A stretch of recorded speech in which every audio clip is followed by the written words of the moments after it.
Hi, I'm Jocelyn Bogdan with the National Consumer Voice for Quality Long-Term Care. Welcome to today's episode of Pursuing Quality Long-Term Care.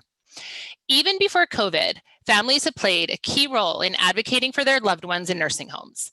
For many of these families, as a lot of you know, their jobs got harder when facilities shut down visitation in March. But even as visitation slowly opens back up, many are still struggling with how best to advocate for their family members. Something important to remember is that even during the COVID-19 pandemic, residents still retain almost all of the rights they've always had, including, and importantly, the right to expect and receive quality individualized care. The right to person-centered care is more important than ever right now.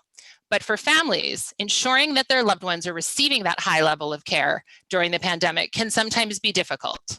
Today, we're talking with Robyn Grant, Consumer Voice's Policy Director, about how families can advocate for their loved ones and for all residents, both on the local level and nationwide. Hi, Robyn. Thanks for being here today. Hey, Jocelyn. It's a pleasure to be here. Thank you for having me. Sure.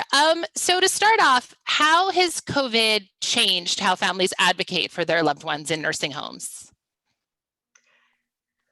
Well, with the visitation limitations that have come with COVID, so in some cases a complete lockdown, and now, as you mentioned, a little bit of an easing up, it's just harder for families to do that because to really advocate, it's important to be able to monitor how your loved one is doing, to physically monitor, and to speak up. And when families have limited, if any, access physically to sort of being there in person and directly seeing and connecting with their loved one, that makes it much harder.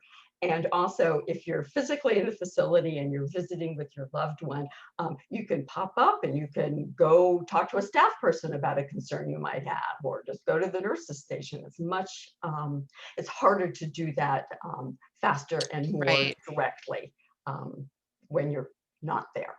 So at the same time, though, many of the strategies that people normally use still apply. So I want that is important to know. It's a different world, but not completely different. Great. So we know that visitation, as you said, has changed dramatically, and there's still there's outdoor visitation happening in several places, and there's visitation via iPads and things like that, via technology. But with so many families still being denied regular indoor visits, how can those families still monitor the conditions the way you were describing, if they can't physically be there? It's certainly much more challenging. So the important thing is to do whatever you can, if possible, to sort of have eyes on your loved one. So indoor visitation is definitely severely curtailed, but outdoor visits, if at all possible. We know that there's a lot of video conferencing going on, so trying to do whatever you can to have that opportunity to actually see your loved one, at least virtually. Window visits are a possibility as well, because that way you can at least, of course, depending on where the window is and your loved one in the room, but you can have eyes on that way. So those are important ways. If for some reason those opportunities for some reason are just not possible, it really suggests that families ask staff to take maybe even just a small little video of their loved one, or even just a photo, and send it to them so at least they can see them. That makes sense. And so along with that, how can families sort of stay aware of the conditions within the facility itself? And also, what information are they entitled to get from the facility?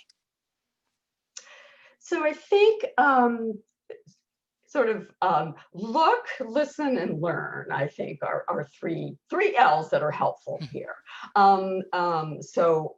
Look, is, as we said, put eyes on your loved one, do whatever you can, but then look for specific things. Look to see if there's been weight loss. Does their face look much, much thinner? Look to see if their hair has been washed and brushed. Do they look well taken care of? Are their lips, dry and cracked, indicating the possibility maybe of dehydration? Have their nails been trimmed? So look to see how they're doing. Are they being, look at their personal appearance, and also look to see if there are any grimaces or facial expressions that might indicate that they're in pain or not doing well.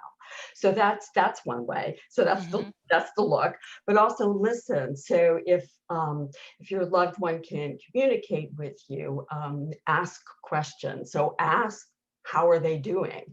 Ask how they spend their time. Ask them if they're able to leave their rooms, because we're hearing about residents who have been confined to their rooms. Ask if they have opportunity to be with other residents. Ask things like, are you getting the help you need? Is there enough staff to take care of you? Are you being bathed? How often? How's your food? So just ask a number of questions about how they're doing. And then the last one is sort of learn. Just ask for updates from the facility. Facilities, we know of many facilities that on a regular basis are providing information to family members. They may do that through a call, they may do that through an email, but request that you have at least weekly contact or information provided to you. And also, if there's something in particular about your loved one you want to make sure that you're monitoring, ask that staff include that information in an update as well. So I think those things can help. Great. So let's say you're a family member, you do all of those things and you're concerned. So what steps can you take when, again, you might not be able to get into the facility, but what can you do if you're listening and seeing things and seeing some of the things you mentioned, like dry lips, and you see signs that make you worried? What can you do? So if I could actually double back a little bit, I realized that you asked what information families are entitled to or should be getting. And I apologize for not having answered that, because that's a very important question. Facilities should be providing information to families about the status of COVID in the facility. So if there is a confirmed case of COVID, the facility must tell family members about that confirmed case by 5 p.m. The next day following the confirmation of that case. So it's really important for families to know that they have the right to that information and ask for it if the facility is not forthcoming with it, because they really should have that information. Facilities also should be telling family members what they're doing to prevent the spread. And that's really important that families know specifically the steps that are being taken, because then they can ask their loved one about some of those. If they're able to actually see staff at all, they can observe if precautions are being taken, like if staff are wearing masks. One other thing in terms of information, facilities don't have to provide this information, but they are required to be reporting to the federal government the number of deaths in the facility from both COVID and non-COVID related conditions. So ask the facility about that. This information, since it has to be disclosed publicly, there's really no reason for the facility not to disclose it, but that's important information for families to have, and they should know that there is, that information is available publicly if they can't get it through the facility. Great. So let's see. Well, wait, cycle let me, back. Okay. hold on. I will just add to that also, because you mentioned if there is COVID in the facility, but also facilities are required to give that type of information about what they're doing to families weekly if there is no COVID in the facility, and still give them those cumulative updates on what's happening. So even if you're in a facility where there are no COVID cases, you still have the right to that information. So absolutely, throw that out there. So whenever a case occurs, you should find out by 5 p.m. the next day, and on a weekly basis, you should know about the overall status.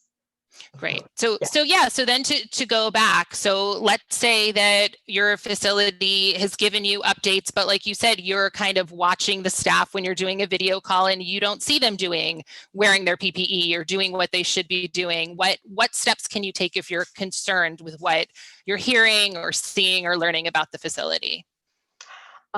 There are actually a number of steps that a family member can take, depending on the nature of the issue.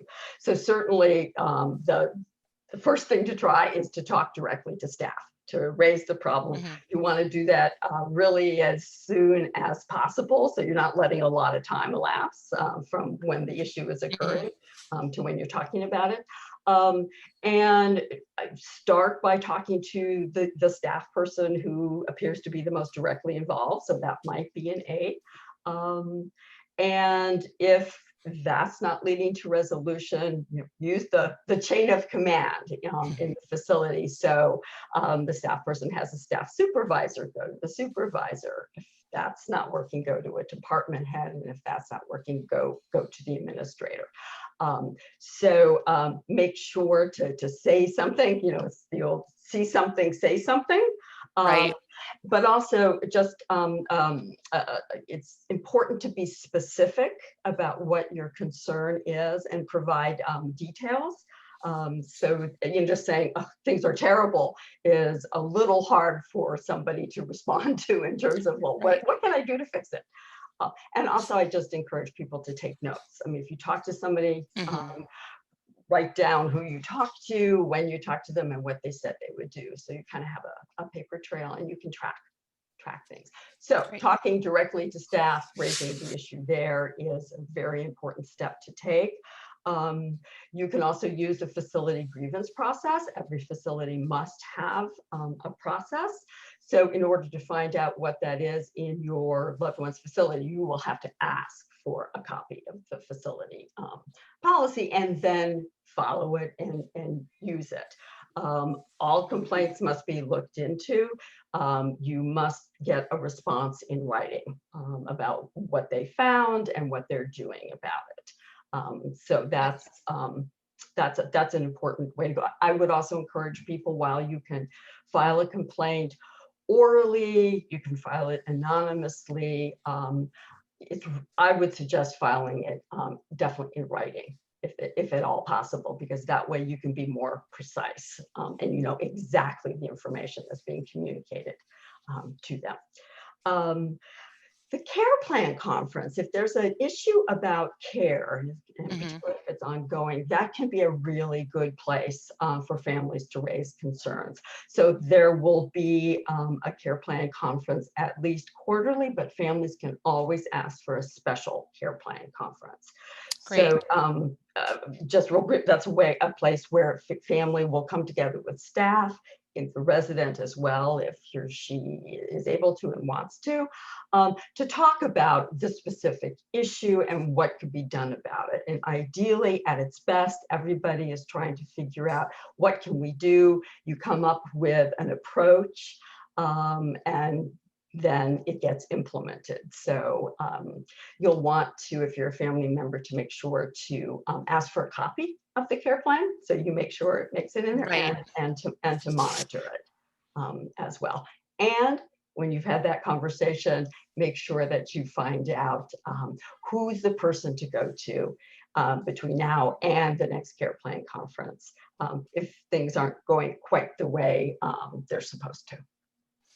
So that's another avenue. And then lastly, I'll just mention that going to the family council can also be a really effective way to solve, to address a problem, particularly if you think it's an issue that's not just affecting your loved one, but affecting others. So the family council is a group of family members, sometimes also of friends of residents, who come together and raise concerns to facility administration about issues that are impacting most, if not all, residents, and it can be a very effective approach. So find out if there's a family council in your loved one facility. If there is, join it, and if not, seriously consider forming one. And on our website, we have lots of information about how to form a family council. We even have a family council center, and that website address is www.theconsumervoice.org, and don't forget the "the." Thank you. Thanks for throwing in the website. And yeah, I'm going to come back to family councils in a minute or two, but I just want to say that, I know we both talked to a lot of family members, and I do think that there have been people who maybe before COVID weren't even aware that family councils existed, and now they're excited to find out they have them in their facilities. They're starting to form them in their facilities. So it's a great resource that we can talk about a little bit more in a few minutes. Yeah, I'd like to talk about it a little more. Yeah. So beyond raising this with the nursing home staff and sort of dealing with it internally with the administration or with the family council, where can people look beyond the facility itself for help? So first of all, I would encourage people to contact the long-term care ombudsman program. Long-term care ombudsmen are advocates for residents. They work to resolve concerns about care or in fact any aspect of life in the facility, and they can be just a great help in trying to work through a problem. So we have information on our website about the ombudsman that would be covering your loved one's facility. Every facility in the country has an ombudsman attached to it in some way, shape, or form. And on our website, you can find information.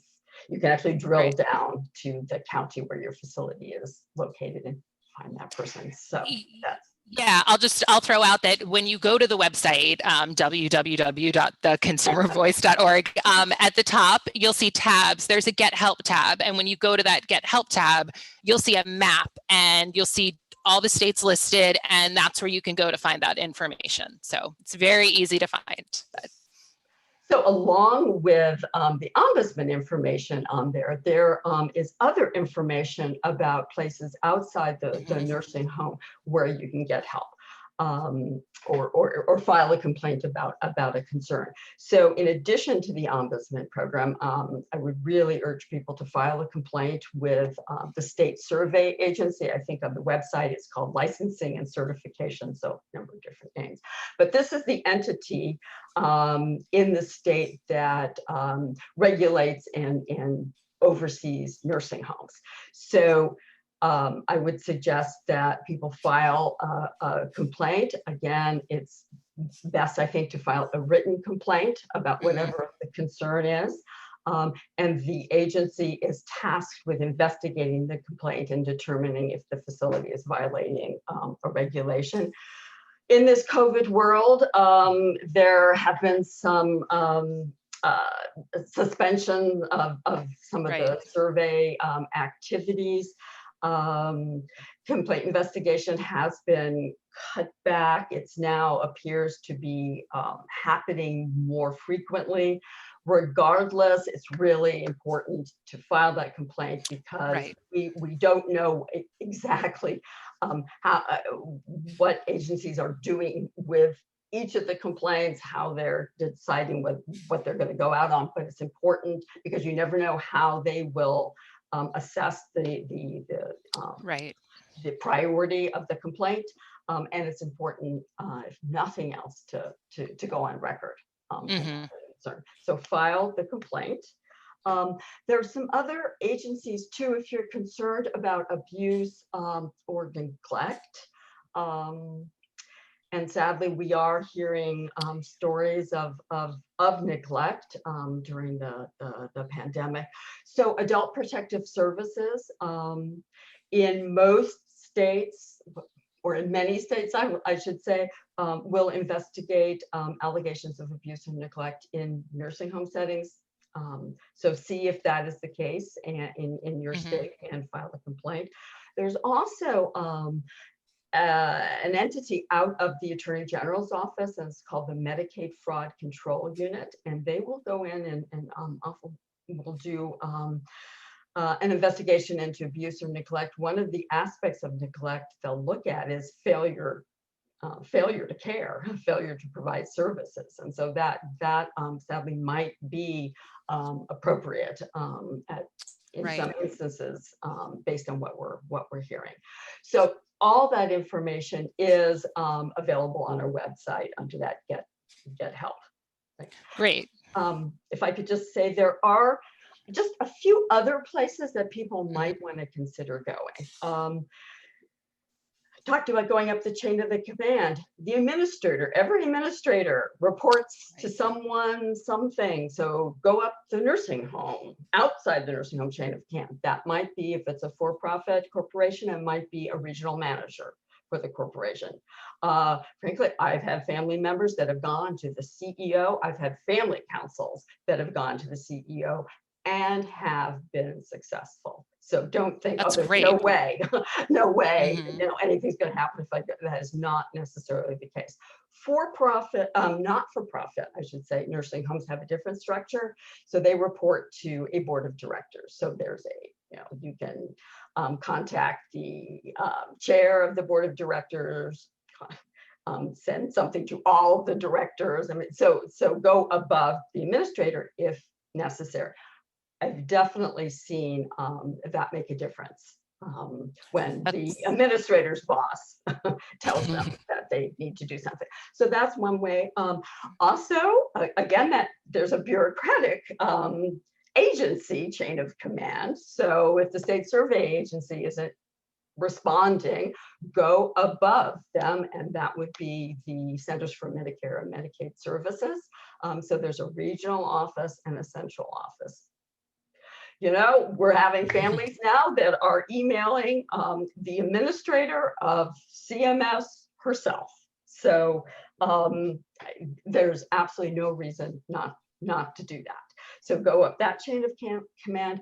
There are elder law firms out there that can provide assistance. Many elder lawyers are there to help their clients, who may be the resident sons or daughters, or even spouse, and who will may be able to help, to intervene, to speak up, to contact the facility in a way that can make a difference. So that's an option as well.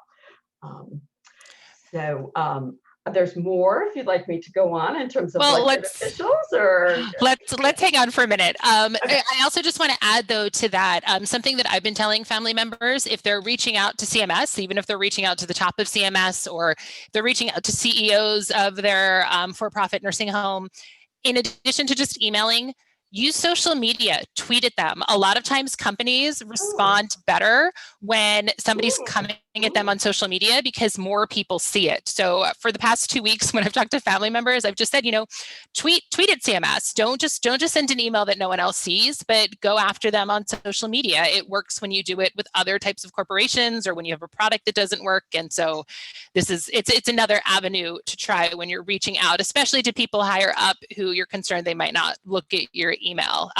They're more likely to catch something that's coming at them on social media. I love it. Yeah, I'm adding that to my list. That's excellent. So one thing I just want to come back to, you talked a little bit about the Ombudsman program a minute ago. Could we just talk about that for one more minute? Because something that I've realized, again, sort of like with family councils, when I talk to family members, and it might be the same for you, some of them say, oh yes, I've reached out to the Ombudsman office. other people say they don't even know what that is. And so I think it's really important to emphasize what this program is and how it can help people. So if you could just kind of hone in on that for a minute. Absolutely, absolutely. So as I said earlier, the Ombudsman is an advocate for residents, and they are mandated to look into problems on or behalf of residents and do whatever they can to try to resolve the problem. So the goal is not just to do the investigation, that's just a means to the end, is to try to resolve the issue in a way that works for the resident. So ombudsmen are resident directed, and it's really important for family members to know that. So ombudsmen legally have to be directed by what the resident wants. What an ombudsman would do if they got a complaint from a family member is get information from you, the family member, but then they are required to go to the resident and get resident consent. So they would look into the problem and work to resolve it if that's what the resident wants, because sometimes that it may not be a problem to the resident. It may be something that, you know, as a family member you see and are concerned about, but maybe your mom isn't. Or it may be because your loved one lives there 24 hours a day. She's not comfortable bringing a concern forward at this time for whatever reason. So, but very often, so know that that is those are the parameters for ombudsman. But a lot of the time, when family members report a concern, the ombudsman will check in with the resident. The resident also will be concerned, and then the ombudsman will look into it to try to get the facts and get the information, and then really work with the resident and staff to resolve it. So one of what the ombudsman bring is knowledge. They are trained in the federal laws and the federal regulations, state laws, regulations. They're trained in investigative and resolution techniques. So they also have a relationship. I mean, they in many cases have been in the facility frequently, know the staff, know who they should go to, are trusted and respected, and can help in working things out.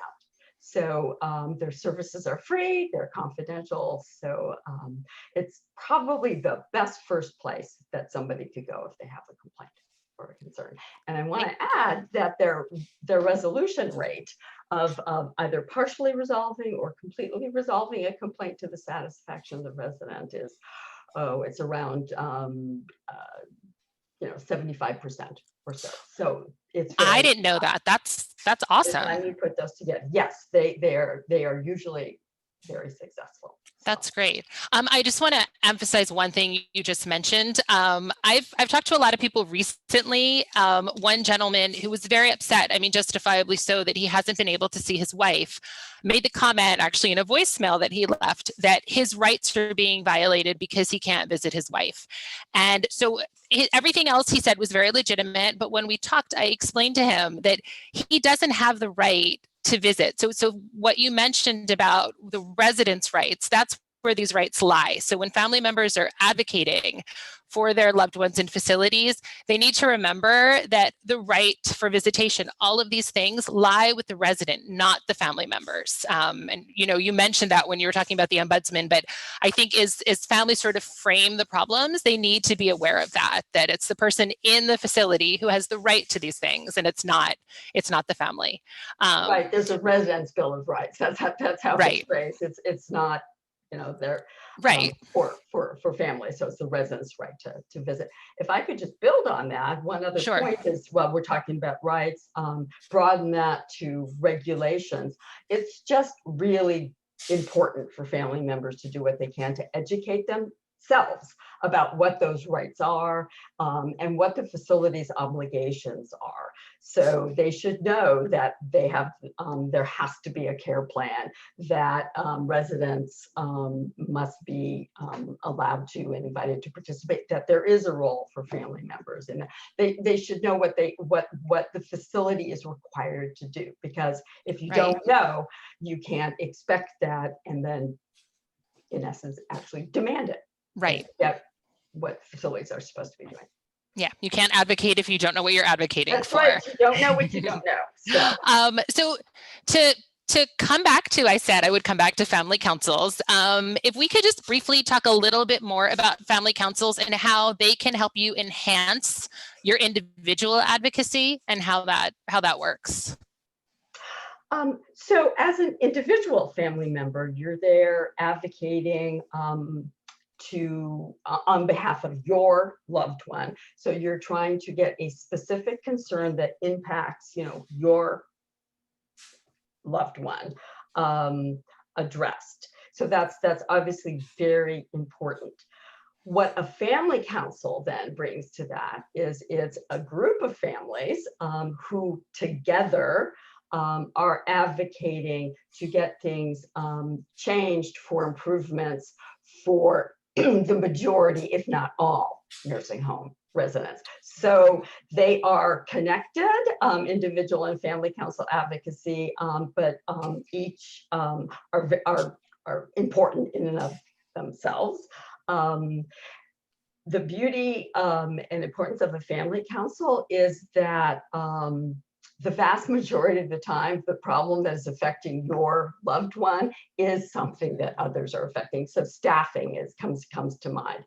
You may be concerned that there's not enough staff to provide care to your loved one. I would just put money down that is also a problem for others. And so when the family council takes the issue, there is strength in numbers, so that's more than one person. It's harder to discount a group of people, and there's also safety. Sometimes family members are concerned about speaking up on their own, and in a family council, it's a group. It's not one individual, and family councils can have more power, obviously, than an individual speaking up. But you need both, because not all individual issues will apply to others in the facility. So you have to have both. Great, thank you. So I know again, we've both spoken to family members who have done all of these things, who have reached out to the staff in the facility, who have gone up to the administrator, who've reached out to their long-term care ombudsman, who have maybe joined or tried to start a family council, who filed a complaint with the state survey agency. What's next? You mentioned a couple things already about going higher up, but what else can you do if you're unable to get results? I think right now, especially, there are people who just feel incredibly frustrated that, no matter how hard the ombudsman is working, or, even if they file their complaints, they're still not seeing a result. So what can we tell them? What can they do? I know that it's so distressing and upsetting when you're seeing your loved one experiencing a problem, and you're doing, you've done all those things and you're not getting results. And I think it's just important not to give up, and to keep on, even though I know that it can be really hard and really frustrating. So first of all, you have an important story. What you're observing, what your loved one is experiencing is very important for others to know. So share your story. Share your story with elected officials, like your governor, your state legislators, your members of Congress. They need to know what's going on in nursing homes, so that they become aware of it, and hopefully will step up to the plate and do something about it. But also when you share your story, ask them specifically to do something about it. Very often our elected officials don't really hear from family members. I can tell you, since we do work with members of Congress, they will tell us that they have heard from members of the nursing home industry, but they haven't really heard from family members. Tell your story and share it. And then ask specifically for them to do legislation or to put pressure on the state survey agency or to take action. We have to create a groundswell, I think, to get the attention that this issue needs in order to see something, to see some action. So share your story. We also, I will add, on our website, have a place where people can go and post their story and read about others. And so that's important as well, because we are taking those stories and using them in our advocacy. So know that your story will become part of how we're making the case to federal officials and members of Congress. So tell your story. I've talked about legislators, so you go directly to them, contact your legislators. I think very often people feel, what's the point? I'm just one voice, nobody will listen to me. But as a constituent, you have power. I know that because when we go and talk to members of Congress, they are always much more interested in what a constituent is saying to them than to what we are, because the constituent obviously elected them. So think about what you want to ask them. Go talk about what you're experiencing. Go with others. If you're in a family council could have a meeting, and you can do this all virtually now, which is of course how things are happening. But go to your elected officials. Reach out to the media. We are seeing that there's a great interest right now on the part of the media in what is happening in nursing homes. And media is looking often for people to talk to, but if you have an experience, reach out to your local paper, your state paper, go beyond that. Because we are seeing that when something makes it into the media, it can have an impact. We have seen action on behalf, for example, of the federal government because of pressure from the media. So, reach out to the media. And I will just say, lastly, consider, or not even consider, join an advocacy organization, and we would urge you to join Consumer Voice. There's power in numbers. By joining us, you help increase our numbers so we can put more pressure on federal officials to make changes. When you join with others, it's a way to kind of channel also some of that frustration that you may be feeling, because you'll be taking action to contact officials, send messages to help us or help all of us make changes in these laws and these regulations, or push federal agencies to take the action that is necessary to protect residents during COVID. So we give people lots of opportunities to get involved. We send out action alerts. We give family members the tools they need to contact their elected officials and make a difference. So that can be a way to feel like you're part of something bigger and helping to change the system so that it helps everybody.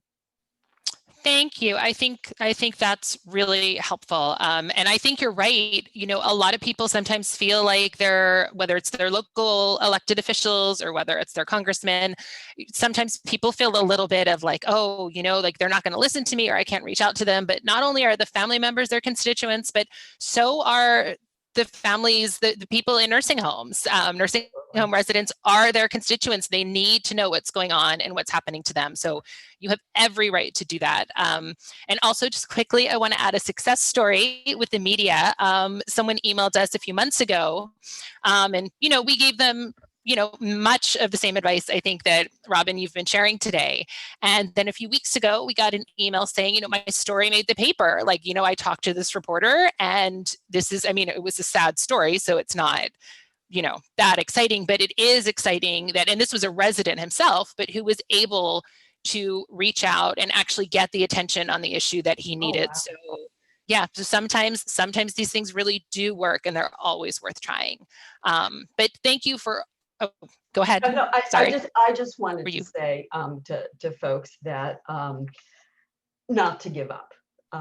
That I know this is an incredibly hard time, and the problems and concerns are very serious, and it can be very easy to just get incredibly down and discouraged, and we just want to encourage you and urge you to try to keep going, reach out to us, join with others to increase your power, and just don't give up, because I think if we do, we end up sending a message that what's happening is okay. Even tacitly. And so, and that's not okay, because what is happening now to residents in far too often is just is horrendous. So keep at it, and know that you're doing everything you can to make a difference. And that's just the one last thing. Know that it's really hard and can be very discouraging, but you are doing everything you can, and that's all you can do. Great, that's so true. I just want to add that Robyn mentioned that we have a place to share your story on our website. We also have a new survey if you do get into a facility, or if you're being kept from a facility, that you can fill in, and that we have a lot of other really great resources. We have an entire fact sheet on family advocacy, on family council advocacy, all of which you can find again at www.theconsumervoice.org.